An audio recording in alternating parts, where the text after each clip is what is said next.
Filling a vacancy quickly is one thing, but making a placement that lasts, that's something entirely different. When I think about my role in recruitment, it's so much more than matching a suitable CV to a job description. For me, it's about creating and facilitating a win-win-win situation. So if I take Sprint as an example, we specialise in SEN supply cover and recruitment. We tend to place a lot of SEN teaching assistants into long-term or permanent roles at mainstream schools, SEN settings, alternative provisions. So that means that for each placement we make, there's three key players involved. There's the candidate, so in this case, the SEN teaching assistant. We've got the client, which is a provision, and then we've got the agency.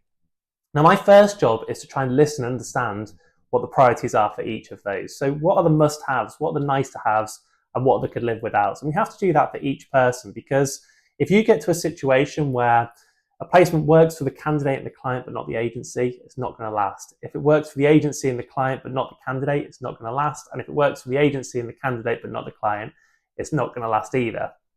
A good way to think of this is like a three-legged stool. If one leg's the candidate, another one's the school or the provision, and then the third is the agency. If you remove one of those legs, the stool topples over. And in recruitment, that's when the placement finishes or ends abruptly.